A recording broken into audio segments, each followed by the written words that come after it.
tahun 2025 ini kita harus membangun kehidupan yang intim dengan Tuhan. Kalau kita sudah bisa membangun hubungan dengan Tuhan, saya percaya bahwa hubungan itu akan menghasilkan sesuatu. Kalau kita hidup dalam firman Tuhan, maka firman itu akan menghasilkan sesuatu untuk kita. Kita harus bisa membangun kehidupan kita dengan Tuhan. Ini merupakan tantangan tersendiri bagi kehidupan saya. Ketika menyampaikan firman ini, ya, bagaimana saya pun harus benar-benar sungguh-sungguh melakukan firman ini. Tuhan bergaul karib dengan orang yang takut akan Dia dan perjanjiannya diberitahukannya kepada mereka. Bapak Ibu Saudara sekalian, kita ini tidak akan tahu apa yang terjadi besok. Kita belum tahu ya. Kita belum tahu betul. Bahkan sepanjang tahun 2025 ini kita tidak tahu apa yang akan terjadi. Kita tidak tahu. Alkitab mengatakan bahwa selangkah saja hidup kita itu maut bisa menghampiri. 2025 ini masih menjadi sebuah misteri bagi kita. Tapi hari ini firman Tuhan berkata, Tuhan bergaul karib, bergaul dekat dengan orang-orang yang takut akan Dia. Di tahun 2025 ini kita harus membangun hubungan yang intim. Intim dengan Tuhan artinya memiliki hubungan yang dekat. Amin. Hubungan yang dekat, melekat, akrab. Ya, kita ini punya sahabat. Mama Eti juga punya sahabat. Ya. Kalau namanya kita sudah sahabat dengan dia, kita buka rahasia kita tuh kita tidak canggung-canggung. Bahkan seluk-beluk kehidupan kita, rumah tangga kita pun kita bisa sampaikan ke dia. Kenapa? Kita percaya dia. Dia itu sahabat. Kita bisa sampaikan apa yang menjadi keluh kesah kita. Kita bahagia dengan siapa, ya?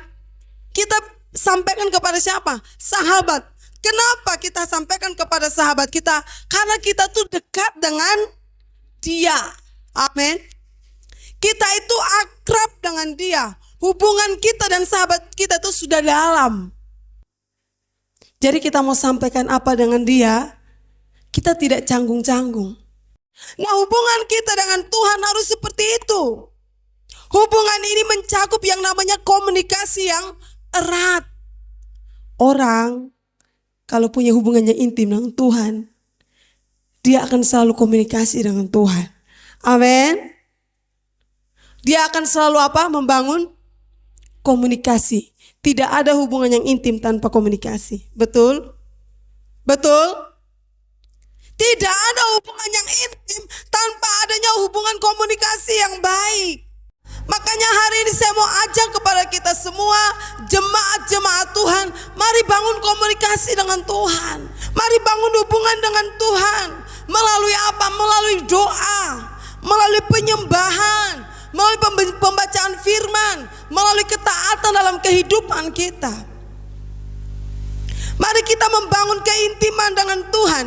Intim dengan Tuhan berarti menjadikan Dia sebagai pusat. Amin. Beberapa di antara kita semua di sini sudah berkeluarga. Tentunya istri akan menjadikan suami itu sebagai pusat. Suami akan menjadikan istri itu sebagai pusat. Itu namanya keintiman yang baik. Amin. Kenapa? Karena kita menjadikan dia pusat. Sebab Alkitab berkata suami dan istri itu bukan dua melainkan satu. Amin. Jadi kita menjadikan dia itu pusat kita. Apa yang kita lakukan dalam kehidupan rumah tangga kita semata-mata hanya untuk apa? Hanya untuk istri senang, hanya untuk suami senang, hanya untuk anak-anak senang. Kenapa? Karena kita mempusatkan mereka. Kenapa? Karena ada keintiman di dalam. Amin. Ada keintiman di dalam. Sehingga kita menjadikan keluarga kita, pasangan kita menjadi pusatnya kita. Kita menjadikan Tuhan sebagai pusat kehidupan kita, maka kita bisa bangun hubungan kita dengan Tuhan. Amin. Tapi kalau kita tidak membuat Tuhan menjadi pusat kehidupan kita. Tuhan itu di belakang. Yang pertama ini dulu, yang kedua ini dulu. Yang pertama pekerjaan dulu, yang kedua pasangan dulu. Ya, yang ketiga anak-anak dulu dan sebagainya. Tapi kalau Tuhan menjadi pusat, maka Tuhan atas pekerjaan. Amin. Tuhan atas keluarga, Tuhan atas rumah tangga, Tuhan atas anak-anak. Di atas semuanya adalah Tuhan. Kita harus belajar dalam kehidupan kita ini memprioritaskan Tuhan.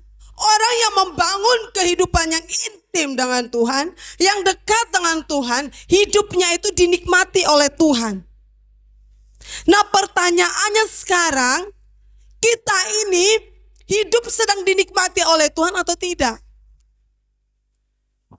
Ya. Apakah kita sendiri yang menikmati Tuhan dan Tuhan tidak menikmati kita? Intim itu ada interaksi antara kedua belah pihak. Tuhan menikmati hidup kita dan kita menikmati hidupnya Tuhan. Berkatnya Tuhan, kemurahannya Tuhan, kebaikannya Tuhan, pemeliharaannya Tuhan. Hari ini kita masih ada dengan kuat, sehat. Kita ini sedang menikmati yang namanya apa yang Tuhan berikan. Ya, kita sedang menikmati kebaikan Tuhan. Tapi apakah hidup kita, perkataan kita, perbuatan kita, tingkah laku kita, bahkan setiap pelayanan kita sudah dinikmati Tuhan atau belum? Jangan sampai kita melayani, tapi kita masih bersungut-sungut. Ya, kita melayani, tapi tidak dengan segenap hati. Kita ada di mimbar, tapi tidak dengan tulus hati. Berarti pelayanan kita belum dinikmati oleh Tuhan. Kita ini orang-orang yang sudah terlalu banyak menikmati berkat Tuhan. Betul? Kalau kita ini sudah berjalan dengan Tuhan, menikmati Tuhan, punya hubungan yang dekat dengan Tuhan, apa saja kita kasih. Betul atau tidak? Jangankan bilang kumpul tiap bulan 25.000 ya. Kita bisa kasih lebih daripada itu. Kalau kita ini sudah dekat dengan Tuhan. Iya. Amin. Kalau kita mau baca Alkitab nih, Tuhan ini tidak minta itu persepuluhan lagi. Bahkan Tuhan minta itu seluruh kehidupan kita. Artinya lebih dari sepersepuluh. Amin. Alkitab bilang, persembahkanlah hidupmu. Berarti uang kita, apa kita tuh itu bagian dari hidup kita. Nah, kalau kita sudah kenal Tuhan, kita tidak perlu ngomong lagi sepersepuluh, kita akan sanggup berikan semuanya. Nah, kembali lagi kalau kita punya hubungan yang intim dengan Tuhan, kita punya ketergantungan. Amin. Suami bergantung kepada istri, istri bergantung kepada suami. Kenapa? Karena mereka punya hubungan yang dekat. Amin. Jadi kalau suami tidak bergantung pada istri, istri tidak bergantung pada suami, omong kosong. Betul tidak? Itu sok-sok kuat. Apalagi kalau tidak bergantung dengan istri. Mau makan apa? Betul? Karena istri itu biar begitu-begitu dia akan sediakan makanan untuk suami. Ya, namanya kalau perempuan yang kuat betul begitu. Ya, supaya ibu-ibu itu semangat. Ya, artinya kita tuh punya peran penting. Kenapa? Karena ada hubungan yang dekat. Hubungan yang melekat. Kalau kita punya hubungan yang intim dengan Tuhan, kita akan merasa setiap hari dalam kehidupan kita tuh kita bergantung dengan Tuhan. Nah, 2025 ini kita harus punya hubungan dengan Tuhan, hubungan yang melekat dengan Tuhan sebagai bukti bahwa kita tuh sedang bergantung kepada Tuhan. Amin. Sedang apa? Bergantung kepada Tuhan. Bapak Ibu Saudara sekalian, perjalanan kehidupan kita ini tidak pernah luput yang namanya dari apa? Masalah, tantangan. Mungkin pulang dari tempat ini kita pasti ada dapat masalah, tantangan. Beda-beda. Atau mungkin masalah kita di tahun 2024 tuh belum selesai di tahun 2025. Masih terbawa terus, masih belum terputus. Atau mungkin tantangan 2025 ini akan lebih besar lagi. Tapi hari ini saya mau katakan, jika kita bergantung kepada Tuhan, ya punya hubungan yang dekat dengan Tuhan, kita ini mampu lewati semua. Saya ini jujur, saya sampaikan firman Tuhan ini saya suka cita. Ya, saya mau ajak jemaat-jemaat Tuhan untuk kita sama-sama punya hubungan yang dekat dengan Tuhan. Kita pelayan-pelayan Tuhan termasuk saya. Ya, kita kembali lagi kepada ajaran Alkitab. Kita kembali lagi melekat dengan Tuhan. Saya mau sampaikan kepada kita semua. Kita kalau punya hubungan dengan Tuhan yang dekat, hidup kita ini pasti berdampak. Amin. Hidup kita tuh pasti berdampak. Kita yang hidup dekat dengan Tuhan, bukan hanya Tuhan saja bisa nikmati kita punya hidup. Orang di sekitar kita nih akan menikmati kita punya kehidupan. Amin. Makanya kalau kita mau jadi berkat untuk orang lain, orang senang dengan kehadiran kita, ya, orang senang dengan kedatangan kita, orang senang dengan apa yang kita lakukan, dekat dengan Tuhan. Jangan jauh-jauh dari Tuhan. 2025 ini tidak ada yang bisa memprediksi saat ini tahun ini akan apa yang terjadi. Tapi saya mau sampaikan, bumi ini semakin tua, betul? Dunia ini semakin hari bukan semakin membaik, akan semakin hancur. Banjir di mana-mana, gempa di mana-mana, kesulitan terjadi di mana-mana, karena memang bumi ini bukan tempat kita. Akan semakin hancur. Kesulitan akan semakin terjadi. Kesukaran semakin terjadi. Kita lihat saja, di tahun 2025 ini pajak akan naik. Barang-barang sedikit lagi itu naik. Ya, semakin hari bukan semakin lebih baik dunia ini. Dunia ini semakin hari akan semakin membawa kesulitan bagi kita. Makanya saya mau sampaikan ini kepada kita. Mari bergantung dengan Tuhan. Amin. Intim dengan Tuhan. Kita di sini tidak ada yang bilang tidak ada masalah. Semua ini ada masalah. Termasuk saya juga punya pergumulan setiap hari. Kita punya pergumulan kehidupan. Ya. Tapi kita belajar hari-hari ini. Ternyata yang lebih utama adalah saya bangun hubungan dengan Tuhan. Kenapa sih kita harus bangun hubungan dengan Tuhan? Karena Dia ini sumber segala-galanya. Amin. Dia sumber nafas kita. Dia sumber kehidupan kita. Dia sumber kekuatan kita. Dia kelegaan kita. Dia ketenangan kita. Dia damai sejahtera kita. Mau cari apa lagi di luar Tuhan? Coba. Mau cari apa? Tuhan ini sempurna. Dan Dia akan menyempurnakan setiap kita. Jadi akan sangat fatal kalau kita ini tidak sungguh-sungguh dengan Tuhan. Betul? Akan sangat bahaya kalau kita tidak serius dengan Tuhan di hari-hari yang semakin jahat ini. Alkitab sendiri sudah katakan. Ya, Alkitab kan bilang apa? Hari-hari ini akhir zaman itu adalah hari-hari yang jahat. Ini sudah disampaikan 2000 tahun yang lalu, sudah ditulis Alkitab ini. Jadi yang kita rasakan setiap hari memang hari-hari ini jahat tuh seperti itu. Kejahatan ini terjadi di mana-mana. Ya. Anak-anak kecil, mereka baru kecil-kecil tapi karakter mereka tidak baik. Mereka tidak bertumbuh dalam Tuhan. Mereka tidak berakar di dalam Tuhan. Orang tua tidak peduli dengan mereka. Orang tua tidak menanamkan firman. Akhirnya mereka bertumbuh menjadi pemberontak. Mereka bertumbuh menjadi orang-orang yang melakukan kejahatan di mana-mana. Peran orang tua itu saat ini tidak ada. Ya.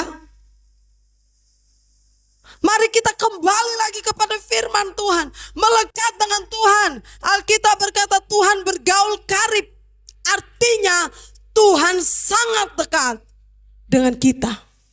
Saat kita hidup takut akan Dia. Amin.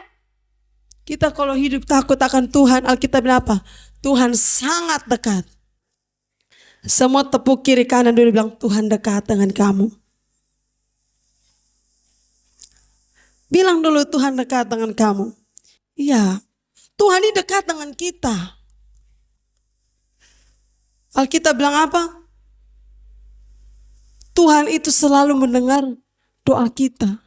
Tangan Tuhan itu tidak kurang panjang untuk menolong setiap kita. Tapi kadang-kadang kita sendiri yang memisahkan diri dari Tuhan. Kita sendiri yang jauh dari Tuhan. Mari kita kembali kepada kebenaran firman Tuhan. Apa yang menjadi maksud Tuhan? Ciri-ciri orang yang bergaul intim dengan Tuhan itu seperti apa? Yang pertama, selalu rindu atau kangen dengan Tuhan. Selalu rindu. Orang yang punya hubungan yang intim dengan Tuhan, dia akan selalu rindu untuk berdoa. Amin. Dia akan rindu untuk mencari wajah Tuhan. Dia akan rindu untuk selalu membangun komunikasi dengan Tuhan. Itu orang yang rindu dengan Tuhan, orang yang intim dengan Tuhan. Akan selalu ada yang namanya kerinduan. Ya. Kita kalau kita punya pasangan mungkin satu hari pergi, belum sampai satu hari, beberapa jam mungkin tidak ada kontak-kontak, kita sudah telepon. Di mana? Ada buat apa? Dengan siapa? Kenapa? Ada kerinduan. Kenapa kerinduan itu bisa terbangun? Karena ada keintiman. Amin. Kalau kita intim dengan Tuhan, kita akan semakin hari itu semakin rindu dengan Tuhan. Yang kita bisa ini tidak tahu berdoa jadi. Membuat apa pi ibadah nih? Ada salah satu hamba Tuhan, dia pendeta besar. Satu hari berdoa 6 jam. Mau tahu dia omong apa dalam 6 jam itu? Dia hanya bilang haleluya, haleluya, haleluya. Ya. Dia hanya menyanyi itu lagu haleluya, haleluya. Jadi kita jangan bilang, saya mau berdoa juga sama omong apa. Latih diri kita. Kalau kita punya hubungan dengan Tuhan itu baik, Tuhan yang akan perlengkapi perkataan kita. Amin. Pikiran kita. Ada bahasa-bahasa yang luar biasa yang Tuhan taruhkan dalam perkataan kita. Jadi Mazmur 63 ayat 1-2 berkata, Mazmur Daud ketika ia ada di padang gurun Yehuda, ya Allah, Engkaulah Allahku, aku mencari Engkau, jiwaku haus kepadamu, tubuhku rindu kepadamu, seperti tanah yang kering dan tandus, tiada berair. Orang kalau rindukan Tuhan itu sama seperti Daud nih. Dia sampai bilang, ya Allah, saya cari wajah-Mu. Aku mencari wajah-Mu ya Tuhan. Jiwaku haus kepadamu, tubuhku merindukan Engkau. Daud punya kedekatan emosional yang luar biasa dengan Tuhan. Ya. Sebagai jemaat-jemaat Tuhan di tahun ini kita harus punya kedekatan yang lebih lagi dengan Tuhan. Dan kita akan melihat bagaimana perkara ajaib yang Tuhan akan kerjakan.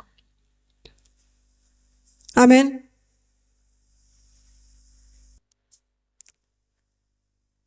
Suasana surga itu akan menjadi nyata bagi orang-orang yang melekat dengan Tuhan.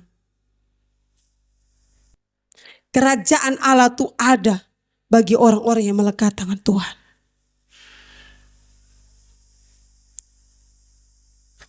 Mari kita terus hidupi kebenaran firman Tuhan. Ciri yang kedua orang yang bergaul intim dengan Tuhan, yaitu hadirat Tuhan akan berdiam bersama-sama kita. Ya, dan kita akan tinggal di dalam hadiratnya. Jadi kemanapun kita berada, hadirat Allah itu selalu mengikuti kita. Ya, seperti Mazmur 23 dikatakan, kebajikan dan kemurahan belaka akan mengikuti aku. Dan seumur hidupku aku akan diam di dalam rumah Tuhan. Ketika kita intim dengan Tuhan, membangun hubungan yang melekat dengan Tuhan, hal-hal baik itu mengikuti kita. Amin. Amin. Keberhasilan juga akan mengikuti kita. Alkitab bilang apa? Kebajikan dan kemurahan itu mengikuti kita. Makanya saya bilang apa? Yang utama nih kita bangun dulu hubungan kita dengan Tuhan. Ya. Tuhan sediakan hal-hal yang luar biasa di belakang kita. Bahkan itu akan mengikuti kita. Artinya kemana saja kita melangkah, kemana saja kita berjalan, berkat Tuhan itu mengikuti kita. Ya, amin. Kalau saya tanya semua diberkati, pasti semua mau diberkati Tuhan. Tidak ada orang yang tidak mau diberkati oleh Tuhan. Tapi pertanyaannya, mau tidak kita melekat dengan sumbernya? Amin. Intim dengan sumbernya. Mendekat dengan sumbernya. Bersatu dengan sumbernya. Akrab dengan sumbernya. Janji firman Tuhan itu luar biasa. Henok, saking dekatnya dia dengan Tuhan, dia itu tidak mati. Dia apa? Dia apa? Terangkat. Kenapa? Karena terlalu dekat dengan Tuhan. Jadi kalau kita dekat dengan Tuhan, kita ini bisa terangkat. Saudara percaya atau tidak? Kira-kira Henok itu manusia yang turun dari langit? Tidak. Sama seperti kita. Manusia juga. Tapi Henok berusaha untuk berkenan di mata Tuhan. Alkitab mencatat apa? Henok itu orang yang berkenan di hadapan Tuhan. Orang yang berkenan di hadapan Tuhan, ya, suatu saat dia bisa diangkat Tuhan. Dan kita ini harus meyakini itu. Amin. Kita tuh harus pegang firman Tuhan. Kita kalau sudah pegang firman Tuhan, kita tidak akan pernah yang namanya takut, khawatir, cemas, ragu. Tidak akan. Kenapa? Firman ini sudah cukup. Bahkan lebih daripada cukup. Mazmur bilang apa? Firman perkataan Tuhan tuh lebih manis daripada tetesan madu tua. Artinya apa? Firman ini terlalu indah. Kalau kita hidup dalam firman, firman itu akan menghasilkan sesuatu dalam kehidupan kita. Makanya ya, Alkitab berkata, tinggallah di dalamku. Maka apa saja yang kau minta akan terjadi. Amin. Ini firman yang saya sudah siapkan. Saya mau 1 tahun berjalan ini. Kita pegang firman ini. Kita bergairah dengan Tuhan. Jadi saya berharap, mohon maaf, saya berharap tidak ada lagi telepon. Pi ibadah kok. Kami pi jemput kok. Sonde ada lagi. Bilang apa? Kalasti, bisa nebeng kok, kami mau ikut pi ibadah. Itu baru jempol. Itu biar kami tidak ada mobil juga. Kami siapkan charter tahajud, tidak apa-apa. Tidak apa-apa. Artinya apa? Ada ini inisiatif. Seperti firman Tuhan minggu lalu toh. Allah saja inisiatif. Lalu kenapa kita tidak inisiatif? Jangan perkara-perkara dunia ini kita inisiatif. Perkara-perkara jasmani kita inisiatif. Kita respon baik, respon cepat. Tapi firman kita tinggalkan. Bagaimana? Kira-kira yang jasmani itu akan membawa kita kepada kerajaan Allah. Atau pekerjaan-pekerjaan baik ini. Yang Tuhan sudah tetapkan dari semula. Yang harus kita kerjakan. Makanya respon. Kemarin di Teksoruk sana Bapak Gembala langsung bilang, ayo Lasti pimpin pujian juga. Saya ini ada sariawan di sini. Sariawan pas di gigi sini nih. Mau omong nih setengah mati. Sudah dari beberapa hari yang lalu saya sudah mengeluh, aduh Tuhan ini sariawan. Saya setiap kali kalau mau pelayanan Tuhan selalu ada sebentar mau suara hilang lah, sebentar mau inilah, sebentar mau itulah. Ini sariawan. Tapi kita tabrak saja. Jalan Tuhan yang mampukan kita. Kita ini kan belum sampai mencucurkan darah. Belum sampai berkeringat-keringat. Kita ini masih senang-senang. Makanya hari ini dengan kekuatan yang masih Tuhan berikan, dengan kesehatan yang masih Tuhan berikan, keluarga yang lengkap yang masih Tuhan percayakan, cari Tuhan dengan sungguh-sungguh. 2025 kita ganti gaya kita. Bapak Ibu Saudara sekalian, anak-anak Tuhan. Kita sepakat tahun 2025 kita mau melekat dengan Tuhan. Amin. Kita melekat dengan Tuhan. Amin. Hari ini saya mau supaya kita tulis 2 harapan terbesar kita di tahun 2025 dan kita akan melihat perbuatan Tuhan yang ajaib. Kenapa saya buat ini? Ini tindakan profetik namanya ya. Tindakan iman. Supaya Bapak Ibu tahu, oh ternyata doa saya tuh sudah dijawab. Dan Bapak Ibu tidak lupa bagaimana Tuhan kerjakan itu. Kadang-kadang doa kita ini terlalu banyak yang Tuhan jawab. Tapi kita lupa. Betul atau tidak? Kita lupa minta terima kasih. Padahal Tuhan sudah jawab. Atau mungkin ada harapan kita yang belum Tuhan jawab. Di tahun 2025 ini, pastikan Tuhan jawab. Amin. Setiap kita saya tahu punya harapan. Mulai dari anak kecil sampai orang besar. Bahkan sampai orang tua pun pasti Tuhan punya harapan. Pasti kita punya harapan. Ya. Kita ini jemaat masih sedikit. Jadi kita masih bisa baku lihat. Dan kita masih bisa saling mendukung. Doa itu ibarat tabungan. Kita berdoa terus, kita berdoa terus, kita berdoa terus, kita berdoa terus. Akhirnya terjadi. Kita menabung 5.000, menabung 5.000, menabung 5.000. Akhirnya jadi 5 juta. Terjadi juga. Jadi saya mau katakan doa itu ibarat Anda sedang menabung. Untuk kehidupan Anda sendiri. Tuhan, ini kerinduan saya di tahun 2025. Saya minta Tuhan bekerja atas apa yang menjadi harapan saya. Ya. Tuhan, saya ingin 2025 Tuhan bebaskan saya. Lepaskan saya dari segala macam utang piutang, lepaskan. Ada banyak sekali kesaksian hamba Tuhan. Ya. Bahkan Ibu Debbie Basjir saja pernah punya utang yang luar biasa sampai apa? Sampai dia itu dikejar-kejar sama apa? Rentenir. Sampai dia pernah dibatalkan khotbah. Dia hamba Tuhan telepon, bilang, "Ibu minta maaf ya. Kami batalkan khotbah Ibu." Kenapa? Ini ada rentenir telepon. Katanya Ibu belum bayar utang. Dia berdoa kepada Tuhan, Tuhan tolong saya. Saya tidak mau dipermalukan. Saya berutang bukan karena kemegahan saya. Tapi saya berutang karena memang saya sedang membutuhkan hal ini. Dia bergumul dan bergumul. Akhirnya apa? Tuhan bebaskan dia. Tuhan buka jalan. Banyak saya tahu banyak pergumulan kita. Tahun ini kita mau sampaikan. Tuhan pasti bebaskan kita. Tuhan pasti memberikan kepada kita kemenangan. Ya. Kita bersepakat dengan Tuhan.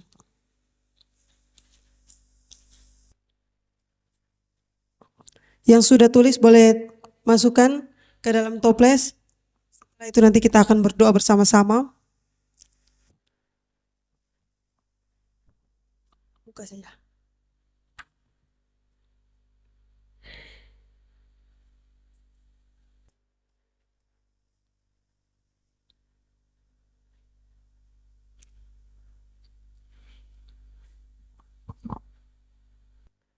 Boleh sharing ballpointnya ke teman-teman yang belum.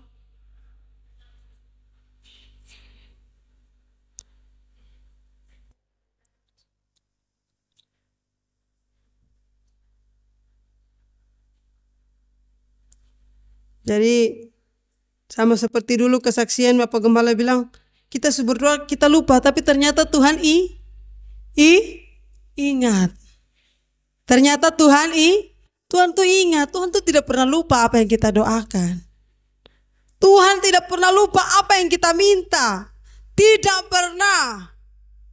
Kalau sampai hari ini kita ada, Tuhan menjamin seluruh kehidupan kita.